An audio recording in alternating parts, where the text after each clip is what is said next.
Thank you very much. This morning we woke up to more sobering news about the state of our economy. The 240,000 jobs lost in October marks the 10th consecutive month that our economy has shed jobs. In total, we've lost nearly 1.2 million jobs this year, and more than 10 million Americans are now unemployed.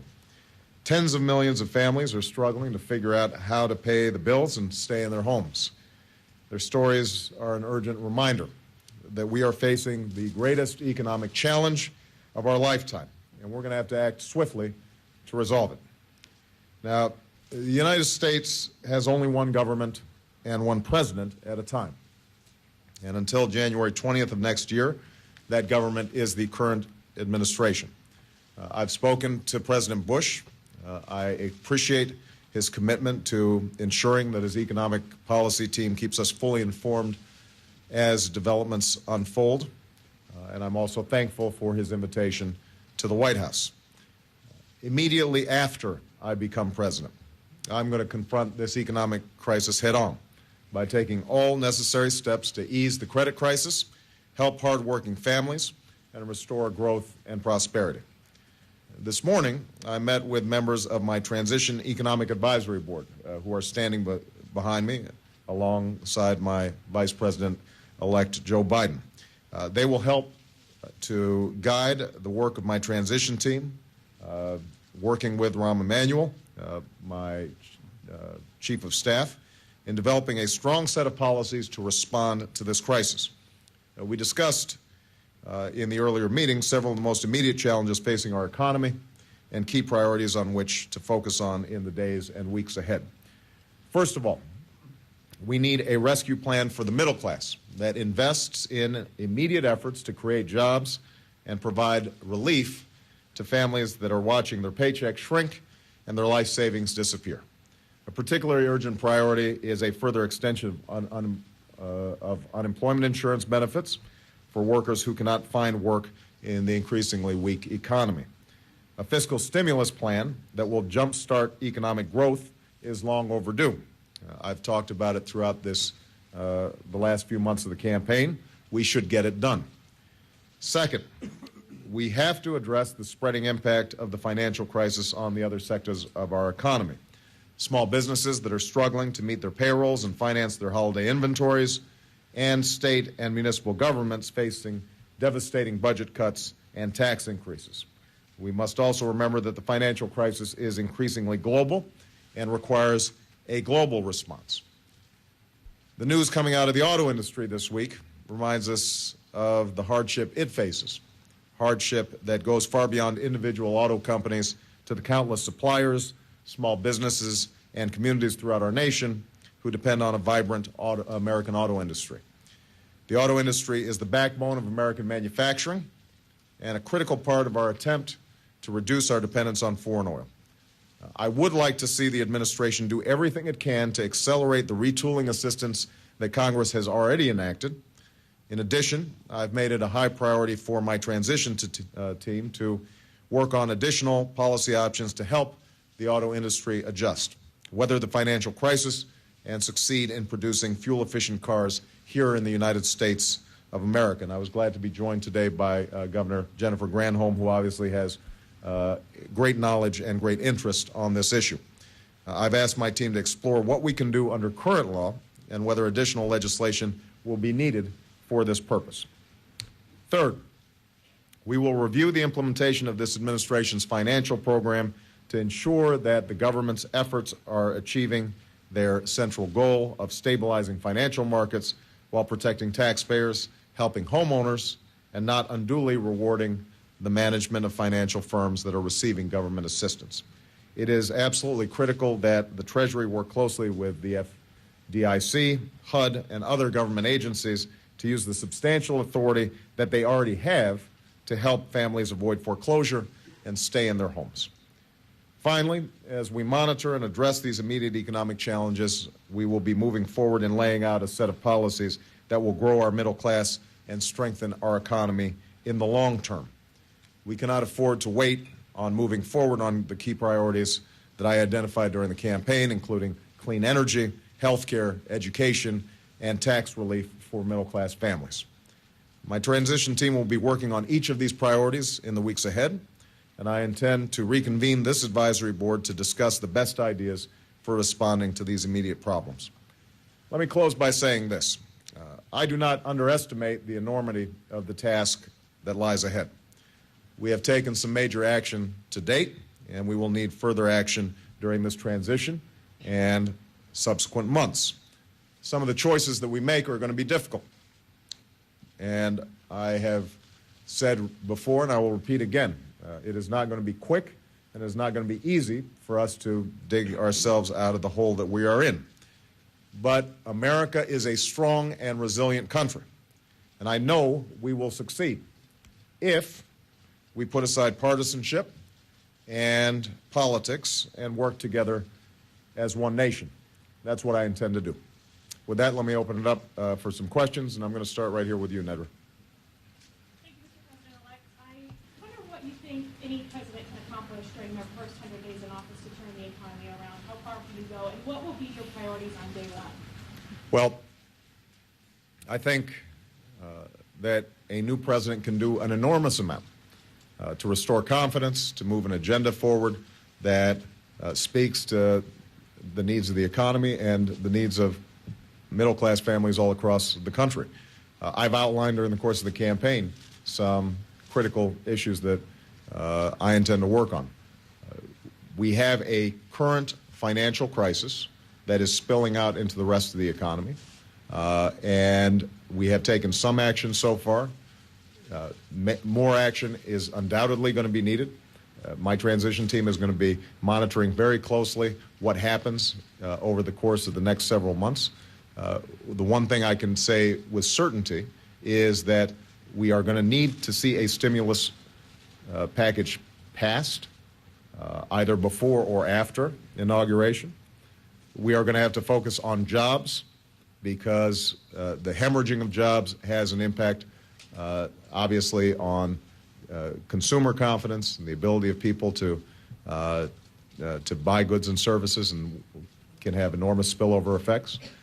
And I think it's going to be very important for us to provide the kinds of assistance to state and local governments to make sure that they don't compound some of the problems that are already out there by having to initiate major layoffs or initiate tax increases. So there's some things that we know we're going to have to do, but I'm confident that a new president can have an enormous impact. That's why I ran for president. All right. Lee? So there's been some suggestion from House Democrats that the stimulus package may be in trouble. That's going to be a hard time getting out of a lame duck session. Are you still confident that you would be able to get something done before you actually take office? I want to see a stimulus package sooner rather than later.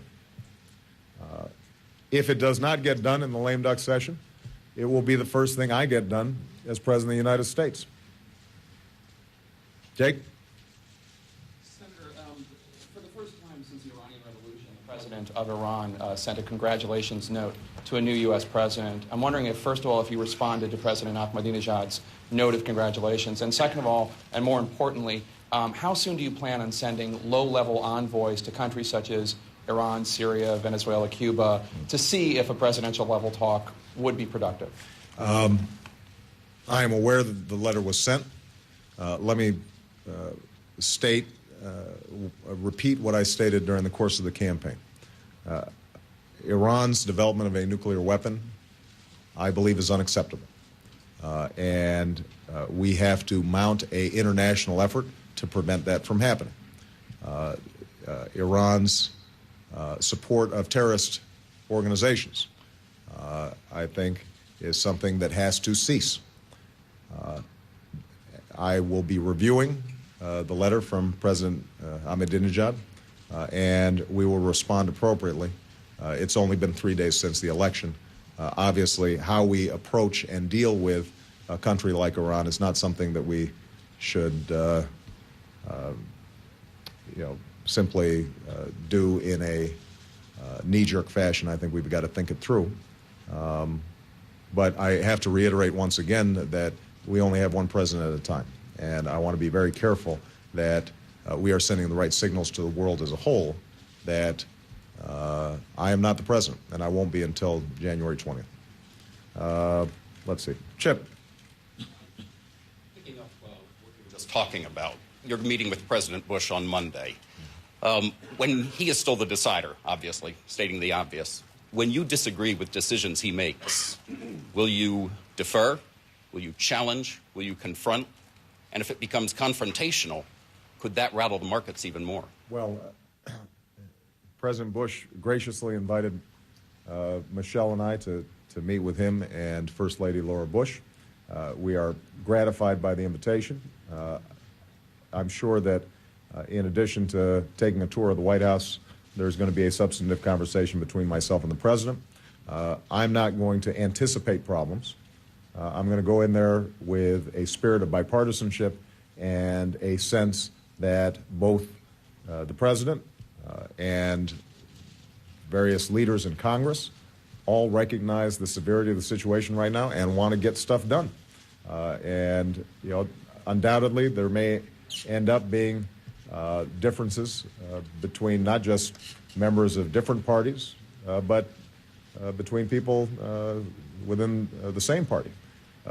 The critical point and I think the critical tone that has to be struck by all of us involved right now is the American people need help.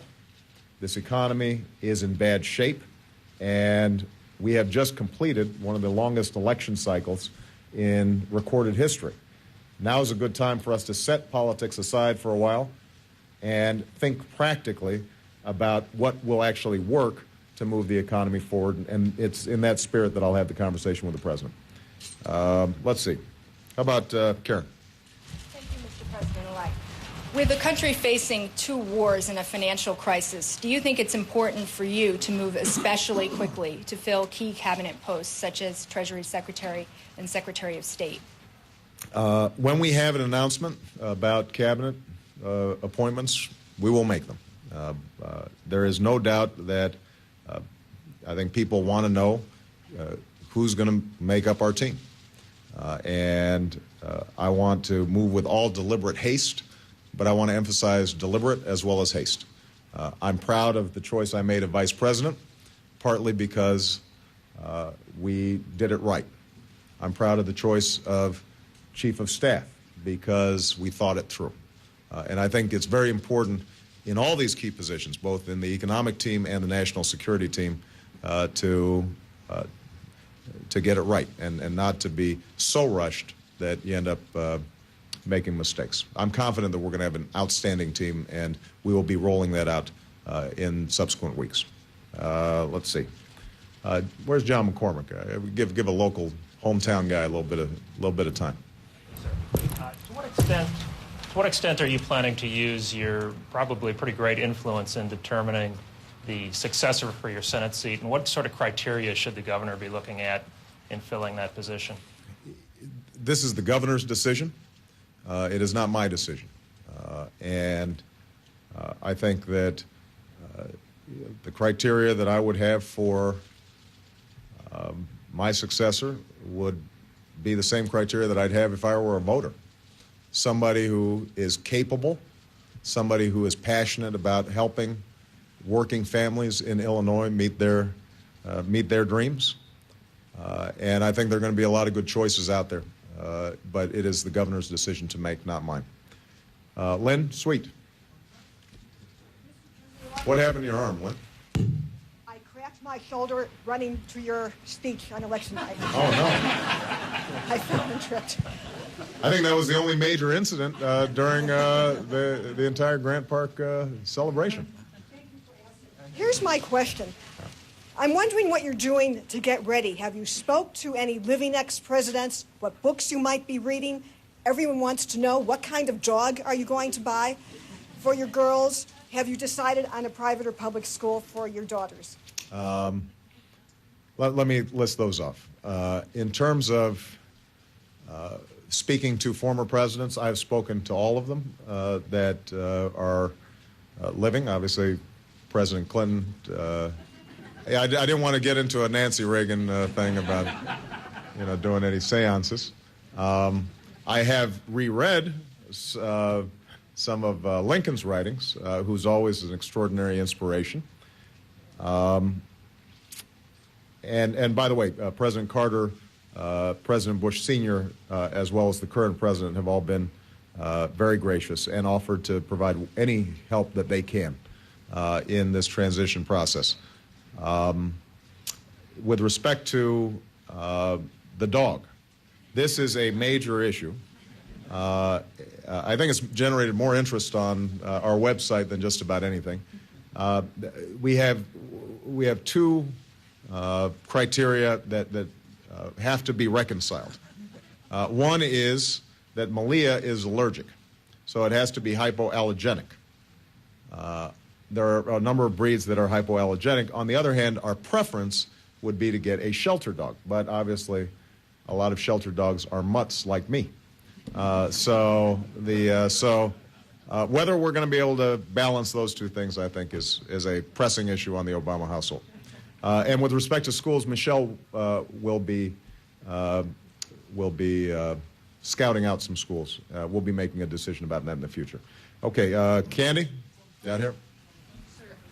You are now privy to a lot of intelligence that you haven't had access to before. In fact, much of what the president sees, I'm sure all of it. First of all, what do you think about the state of U.S. intelligence, whether you think it needs beefing up, whether you think there's enough interaction between the various agencies? And second of all, has anything that you've heard given you pause about anything you've talked about on the campaign trail? Well, Candy, as you know, if there was something I'd heard, I couldn't tell you. But I have received intelligence briefings, and I will make just a general statement. Our intelligence process can always improve. I think it has gotten better, and beyond that, I don't think I should comment on the nature of the intelligence briefings. That was a two-parter. Was there another aspect to that? Well, just whether, absent what you've heard, okay, whether anything's given you pause. I'm gonna skip that. Jeff. Mr. President-elect, do you still intend to seek income tax increases for upper-income Americans? And if so, should these Americans expect to pay higher taxes in 2009? My tax plan represented a net tax cut. It provided for substantial middle-class tax cuts. 95% of working Americans would receive them. It also provided for cuts in capital gains for small businesses, additional tax credits. All of it is designed for job growth. My priority is going to be, how do we grow the economy? How do we create more jobs? I think that the plan that we've put forward is the right one, but obviously over the next several weeks and months, we're going to be continuing to take a look at the data and see what's taking place in the economy as a whole. But understand, the goal of my plan is to provide tax relief to families that are struggling, but also to boost the capacity of the economy to grow from the bottom up. All right? Thank you very much, guys. Bonjour.